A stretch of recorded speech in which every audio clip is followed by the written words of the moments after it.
Hi అండి, welcome back to my channel. ఈరోజు మన ఛానల్లో మరో సరికొత్త రెసిపీతో అయితే మీ ముందుకు వచ్చేసానండి.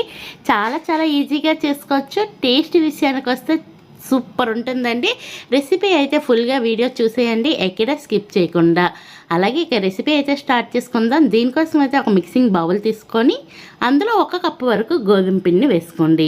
గోధుమ పిండి వేసుకొని ఇందులో విస్కర్తో కానీ లేదంటే స్పూన్తో కానీ కొంచెం వాటర్ వేసుకొని లమ్స్ ఏమీ లేకుండా అయితే ఈ పిండిని కలుపుకోవాలి. ఈ పిండి మరీ పలుచగా ఉండకూడదు, అలా అని మరీ తిక్కుగా ఉండకూడదండి. నేను వీడియోలో అయితే చూపిస్తూ ఉంటాను, అలా విధంగా చూస్తూ ఉండండి. ఇలా మొత్తం లమ్స్ ఏమీ లేకుండా విస్కర్తో కానీ ఫోర్క్తో అయితే బాగా కలుస్తుంది. ఇలా మొత్తం కలిపేసుకున్న తర్వాత మీకు చూపిస్తాను. చూస్తున్నారా, ఈ విధంగా కలుపుకోవాలి. ఇలా కలుపుకున్న తర్వాత ఒక పావు స్పూన్ వరకు సాల్ట్ని వేసుకోండి. అంటే మీరు తీసుకునే పిండి క్వాంటిటీకి సరిపడా సాల్ట్ అయితే వేసుకోండి. వేసుకొని దీన్ని కూడా ఒకసారి బాగా కలిపేసుకొని సాల్ట్ అంతా కరిగేంత వరకు కలుపుకోండి. చూస్తున్నారా, బ్యాటర్ అయితే ఈ విధంగా ఉండాలి మనకి. ఇలా కలుపుకొని పక్కన పెట్టేయండి.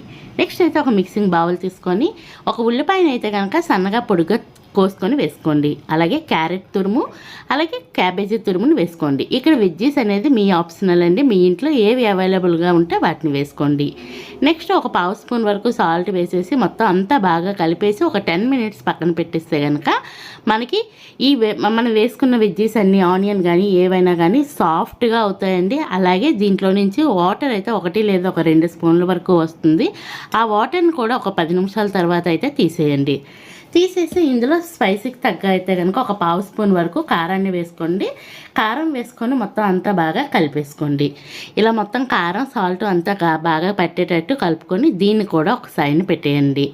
నెక్స్ట్ అయితే మరొక మిక్సింగ్ బౌల్ తీసుకొని ఇందులో అయితే కనుక నేను ఒక 2 కోడిగుడ్లు పగలగొట్టి వేసుకుంటున్నానండి. ఇక్కడ మీరు చేసుకునే క్వాంటిటీని బట్టి గుడ్లు అనేది తగ్గించడం పెంచడం అనేది ఉంటుంది.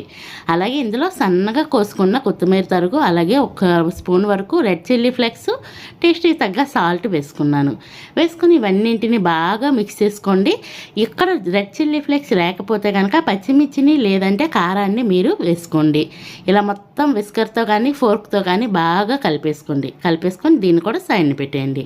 నెక్స్ట్ అయితే స్టవ్ వెలిగించి కళాయి పెట్టుకొని అందులో అయితే కనుక నేను తీసుకునేది నాన్ స్టిక్ ప్యాన్ కాబట్టి ఆయిల్ ఏమీ వేసుకోలేదండి. నార్మల్ ప్యాన్ అయితే ఫస్ట్ కాస్తంత ఆయిల్ వేసుకున్నాక ఒక గరిటెడ్ బ్యాటర్ తీసుకొని పల్చగా దోశ మాదిరిగా వేసుకోండి. అలాగే చుట్టూరా ఆయిల్ వేయండి. ఆయిల్ వేసినాక కిందంతా కాస్త కాలినాక, ఒకవైపు కాలినాక మనం ముందుగా ఎగ్ బ్యాటర్ అయితే రెడీ చేసి పెట్టుకున్నాం కదండి, ఆ ఎగ్ బ్యాటర్ని అయితే కనుక వేసేయండి. ఇలా వేసేసి లో టు మీడియం ఫ్లేమ్లో అయితే కనుక 1 సైడ్ కుక్ చేసుకున్నాక రెండో వైపు టర్న్ చేయండి. అలాగే ఈ లోపైతే మీకు వచ్చిన రిక్వెస్ట్ అండి, మన ఛానల్ ఇంతవరకు ఎవరైనా సబ్స్క్రైబ్ చేయకపోతే ప్లీజ్ అండి సబ్స్క్రైబ్ చేయండి. వీడియో నచ్చితే లైక్ చేయండి, మీ ఫ్రెండ్స్ అండ్ ఫ్యామిలీ మెంబర్స్కి షేర్ చేయండి. ఇంకా మన ఛానల్లో veg and non veg snack చాలా మంచి రెసిపీస్ ఉన్నాయి. మీకు టైం కుదిరితే కనుక వాటిని కూడా చూడటానికి ట్రై చేయండి.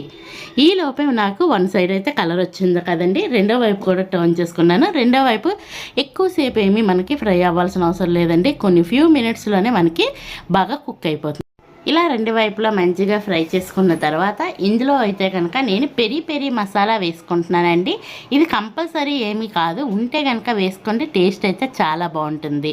అలా వేసుకున్న తర్వాత ప్లేట్లోకి అయితే కనుక షిఫ్ట్ చేసుకున్న తర్వాత ముందుగా మనము వెజ్జెస్ అన్నింటినీ ఉప్పు కారం పెట్టేసి బాగా రెడీ చేసి పెట్టేసుకున్నాం కదండి, వాటిని అయితే కనుక ఇలా నేను వీడియోలో చూపించిన విధంగా చపాతీ పైన అయితే స్ప్రెడ్ చేసుకొని ఇలా రోల్ చేసేయండి.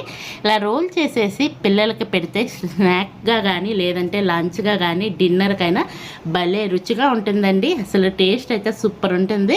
పిల్లలు కావని పెద్దవాళ్ళు కావని చాలా బాగా నచ్చుతుందండి. చాలా బాగుంది. ఒకసారి ట్రై చేసినాక రెసిపీ ఎలా వచ్చిందో కామెంట్ బాక్స్ ద్వారా తెలియచేయండి. దీనికి మళ్ళీ స్పెషల్గా ఏమీ చట్నీస్ కానీ లేదంటే టమాటా కెచప్ కానీ అలాగేం అవసరం లేదండి. ఇలా రెడీగానే తినేయచ్చు. చాలా బాగుంది, ట్రై చేయండి. Ready to eat. Thank you for